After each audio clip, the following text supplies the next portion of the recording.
Selamat datang di channel Jejak Prasejarah. Pada kesempatan kali ini saya akan membahas tentang kapan berdirinya Candi Borobudur, dan mohon disimak sampai selesai, supaya tidak salah kaprah dalam menyikapi pembahasan kali ini. Borobudur adalah sebuah candi Buddha yang terletak di Borobudur, Magelang, Jawa Tengah, Indonesia. Candi ini terletak kurang lebih 100 km di sebelah barat daya Semarang, 86 km di sebelah barat Surakarta, dan 40 km di sebelah barat laut Yogyakarta. Candi berbentuk stupa ini didirikan oleh para penganut agama Buddha Mahayana sekitar tahun 800 Masehi, pada masa pemerintahan Wangsa Shailendra. Borobudur adalah candi atau kuil Buddha terbesar di dunia, sekaligus salah satu monumen Buddha terbesar di dunia. Monumen ini terdiri atas 6 teras berbentuk bujur sangkar, yang di atasnya terdapat 3 pelataran melingkar, pada dindingnya dihiasi dengan 2.672 panel relief, dan aslinya terdapat 504 arca Buddha. Borobudur memiliki koleksi relief Buddha terlengkap dan terbanyak di dunia.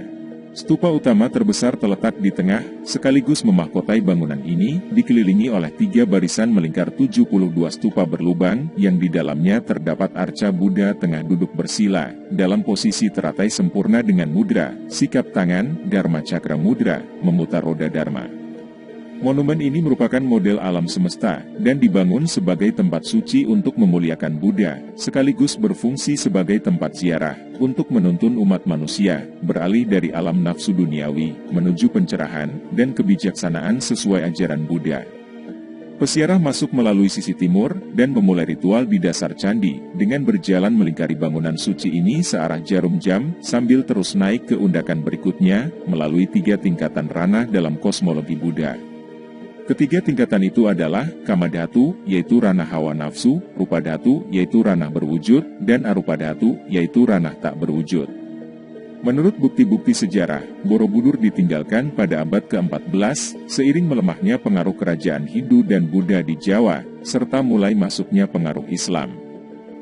Dunia mulai menyadari keberadaan bangunan ini sejak ditemukan 1814 oleh Sir Thomas Stamford Raffles, yang saat itu menjabat sebagai Gubernur Jenderal Inggris atas Jawa. Sejak saat itu Borobudur telah mengalami serangkaian upaya penyelamatan dan pemugaran perbaikan kembali.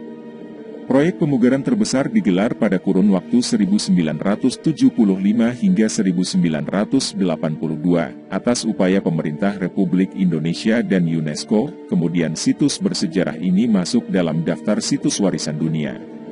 Borobudur kini masih digunakan sebagai tempat ziarah keagamaan. Tiap tahun umat Buddha yang datang dari seluruh Indonesia dan mancanegara berkumpul di Borobudur untuk memperingati Trisuci Waisak. Dalam dunia pariwisata, Borobudur adalah objek wisata tunggal di Indonesia yang paling banyak dikunjungi wisatawan. Dalam bahasa Indonesia, bangunan keagamaan purbakala disebut candi. Istilah candi juga digunakan secara lebih luas untuk merujuk kepada semua bangunan purbakala yang berasal dari masa Hindu-Buddha di Nusantara, misalnya gerbang, gapura, dan petirtaan, kolam dan pancuran pemandian. Asal mula nama Borobudur tidak jelas, meskipun memang nama asli dari kebanyakan candi di Indonesia tidak diketahui. Nama Borobudur pertama kali ditulis dalam buku Sejarah Pulau Jawa, karya Sir Thomas Stamford Raffles. Raffles menulis mengenai monumen bernama Borobudur, akan tetapi tidak ada dokumen yang lebih tua yang menyebutkan nama yang sama persis.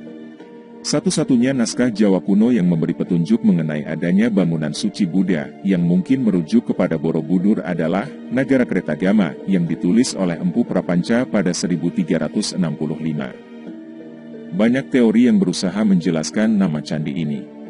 Salah satunya menyatakan bahwa nama ini kemungkinan berasal dari kata Sambara Budara, yaitu artinya gunung Budara, di mana di lereng-lerengnya terletak teras-teras, dan selain itu terdapat beberapa etimologi rakyat lainnya. Misalkan kata Borobudur berasal dari ucapan para Buddha yang karena pergeseran bunyi menjadi Borobudur. Penjelasan lainnya yaitu bahwa nama ini berasal dari 2 kata bara dan beduhur. Kata bara konon berasal dari kata vihara, sementara ada pula penjelasan lain di mana bara berasal dari bahasa Sanskerta, yang artinya kompleks candi atau biara, dan beduhur artinya yaitu tinggi, atau mengingatkan dalam bahasa Bali, yang berarti di atas. Jadi Candi Borobudur maksudnya yaitu sebuah biara atau asrama yang berada di tanah tinggi. Sejarawan J.G. de Casparis, dalam disertasinya untuk mendapatkan gelar doktor pada 1950 berpendapat bahwa Borobudur adalah tempat pemujaan.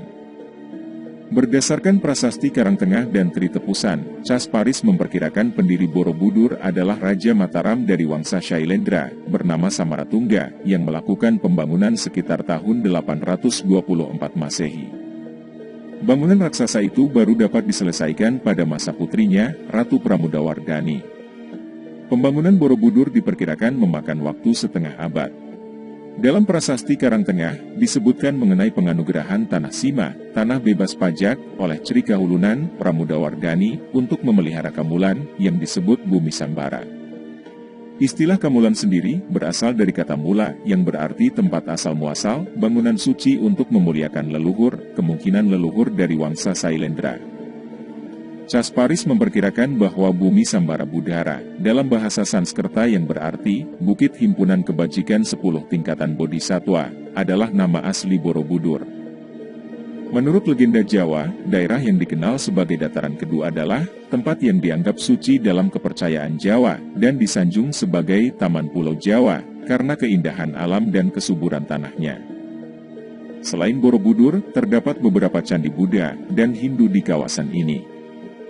Pada masa penemuan dan pemugaran di awal abad ke-20, ditemukan candi Buddha lainnya yaitu Candi Mendut dan Candi Pawon yang terbujur membentang dalam satu garis lurus. Awalnya diduga hanya suatu kebetulan, akan tetapi berdasarkan dongeng penduduk setempat, dulu terdapat jalan berlapis batu yang dipagari, pagar langkan di kedua sisinya, yang menghubungkan ketiga candi ini. Tidak ditemukan bukti fisik adanya jalan raya beralas batu, dan berpagar dan mungkin ini hanya dongeng belaka, akan tetapi para pakar menduga memang ada kesatuan perlambang dari ketiga candi ini. Ketiga candi ini, Borobudur, Pawon dan Mendut, memiliki kemiripan langgam arsitektur dan ragam hiasnya, dan memang berasal dari periode yang sama, yang memperkuat dugaan adanya keterkaitan ritual antar ketiga candi ini. Keterkaitan suci pasti ada, akan tetapi bagaimanakah proses ritual keagamaan ziarah dilakukan, belum diketahui secara pasti. Selain Candi Mendut dan Pawon, di sekitar Borobudur juga ditemukan beberapa peninggalan purbakala lainnya, di antaranya berbagai temuan tembikar seperti periuk dan kendi, yang menunjukkan bahwa di sekitar Borobudur dulu terdapat beberapa wilayah hunian. Temuan-temuan purbakala di sekitar Borobudur kini disimpan di Museum Karmawibangga Borobudur, yang terletak di sebelah utara candi bersebelahan dengan Museum Samudra Raksa. Tidak seberapa jauh di sebelah utara Candi Pawon, ditemukan reruntuhan bekas candi Hindu yang disebut Candi Banon. Pada candi ini ditemukan beberapa arca dewa-dewa utama Hindu, dalam keadaan cukup baik yaitu Shiva, Vishnu, Brahma, serta Ganesha. Akan tetapi batu asli Candi Banon amat sedikit ditemukan, sehingga tidak mungkin dilakukan rekonstruksi. Tidak seperti candi lainnya yang dibangun di atas tanah datar, Borobudur dibangun di atas bukit dengan ketinggian 265 meter dari permukaan laut dan 15 meter di atas dasar Danau Purba yang telah mengering. Keberadaan Danau Purba ini menjadi bahan perdebatan yang hangat di kalangan arkeolog pada abad ke-20 dan menimbulkan dugaan bahwa Borobudur dibangun di tepi atau bahkan di tengah danau. Sementara itu, pakar geologi justru mendukung pandangan Nye Wen Kam dengan menunjukkan bukti adanya endapan sedimen lumpur di dekat situs ini. Sebuah penelitian stratigrafi, sedimen dan analisis sampel serbuk sari yang dilakukan tahun 2000 mendukung keberadaan Danau Purba di lingkungan sekitar Borobudur yang memperkuat gagasan Nye Wen Kam. Ketinggian permukaan Danau Purba ini naik turun berubah-ubah dari waktu ke waktu dan bukti menunjukkan bahwa dasar bukit dekat Borobudur pernah kembali terendam air dan menjadi tepian danau sekitar abad ke-13 dan ke-14. Aliran sungai dan aktivitas vulkanik diduga memiliki andil dalam mengubah bentang alam dan topografi lingkungan sekitar Borobudur, termasuk danaunya. Tidak ditemukan bukti tertulis yang menjelaskan siapakah yang membangun Borobudur dan apa kegunaannya. Waktu pembangunannya diperkirakan berdasarkan perbandingan antara jenis aksara yang tertulis di kaki tertutup Karmawi Bangga dengan jenis aksara yang lazim digunakan pada prasasti kerajaan abad ke-8 dan ke-9. Diperkirakan Borobudur dibangun sekitar tahun 800 Masehi. Kurun waktu ini sesuai dengan kurun antara 760 dan 830 Masehi, masa puncak kejayaan Wangsa Shailendra di Jawa Tengah, yang kala itu dipengaruhi Kemaharajaan Sriwijaya. Pembangunan Borobudur diperkirakan menghabiskan waktu 75-100 tahun lebih, dan benar-benar dirampungkan pada masa pemerintahan Raja Samaratungga, pada tahun 825. Terdapat kesimpangsiuran fakta mengenai apakah raja yang berkuasa di Jawa kala itu beragama Hindu atau Buddha. Wangsa Shailendra diketahui sebagai penganut agama Buddha aliran Mahayana yang taat, akan tetapi melalui temuan prasasti Sojomerto, menunjukkan bahwa mereka mungkin awalnya beragama Hindu Siwa. Pada kurun waktu itulah, dibangun berbagai candi Hindu dan Buddha di dataran Kedu. Berdasarkan prasasti Canggal, pada tahun 732 Masehi, Raja beragama Siwa Sanjaya memerintahkan pembangunan bangunan suci Shivalingga yang dibangun di perbukitan Gunung Wukir, letaknya hanya 10 km sebelah timur dari Borobudur. Candi Buddha Borobudur dibangun pada kurun waktu yang hampir bersamaan dengan candi-candi di dataran Prambanan, meskipun demikian Borobudur diperkirakan sudah rampung sekitar 825 Masehi. Yang berarti 25 tahun lebih awal sebelum dimulainya pembangunan Candi Siwa Prambanan, sekitar tahun 850 Masehi. Pembangunan candi-candi Buddha, termasuk Borobudur saat itu dimungkinkan karena pewaris Sanjaya, Rakai Panangkaran memberikan izin kepada umat Buddha untuk membangun candi. Bahkan untuk menunjukkan penghormatannya, Panangkaran menganugerahkan desa Kalasan kepada Sangha, komunitas Buddha, untuk pemeliharaan dan pembiayaan Candi Kalasan yang dibangun untuk memuliakan Bodhisatwa Dewi Tara, sebagaimana disebutkan dalam prasasti Kalasan Berangka, tahun 778 Masehi. Petunjuk ini dipahami oleh para arkeolog, bahwa pada masyarakat Jawa kuno, agama tidak pernah menjadi masalah yang dapat menuai konflik, dengan dicontohkan raja penganut agama Hindu, bisa saja menyokong dan mendanai pembangunan Candi Buddha dan demikian pula sebaliknya. Akan tetapi, diduga terdapat persaingan antara dua wangsa kerajaan pada masa itu, Wangsa Shailendra yang menganut Buddha, dan Wangsa Sanjaya yang memuja Siwa yang kemudian Wangsa Sanjaya memenangi pertempuran, pada tahun 856 di perbukitan Ratu Boko. Ketidakjelasan juga timbul mengenai Candi Roro Jonggrang di Prambanan, candi megah yang dipercaya dibangun oleh sang pemenang Rakai Pikatan, sebagai jawaban Wangsa Sanjaya untuk menyaingi kemegahan Borobudur, milik Wangsa Shailendra. Akan tetapi banyak pihak percaya bahwa terdapat suasana toleransi dan kebersamaan yang penuh kedamaian antara kedua wangsa ini, yaitu pihak Shailendra juga terlibat dalam pembangunan Candi Siwa di Prambanan.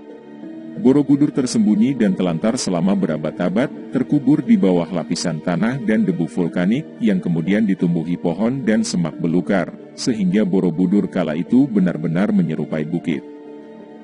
Alasan sesungguhnya penyebab Borobudur ditinggalkan, hingga kini masih belum diketahui. Borobudur kembali menarik perhatian pada tahun 1885 ketika Yerman, ketua masyarakat arkeologi di Yogyakarta, menemukan kaki tersembunyi. Penemuan ini mendorong pemerintah Hindia Belanda untuk mengambil langkah menjaga kelestarian monumen ini. Setelah pemugaran besar-besaran pada 1973 yang didukung oleh UNESCO, Borobudur kembali menjadi pusat keagamaan dan ziarah agama Buddha.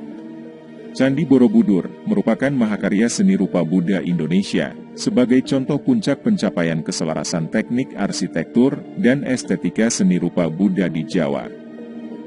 Bangunan ini diilhami gagasan Dharma dari India, antara lain stupa dan mandala, tetapi dipercaya juga merupakan kelanjutan unsur lokal. Struktur megalitik punden berundak atau piramida bertingkat yang ditemukan dari periode prasejarah Indonesia, sebagai perpaduan antara pemujaan leluhur asli Indonesia dan perjuangan mencapai nirwana dalam ajaran Buddha. Begitulah sedikit penjelasan singkat kali ini tentang berdirinya Candi Borobudur. Namun bagaimanapun juga, pembahasan kali ini jangan dijadikan pedoman yang benar-benar merujuk pada kebenaran berdirinya candi tersebut.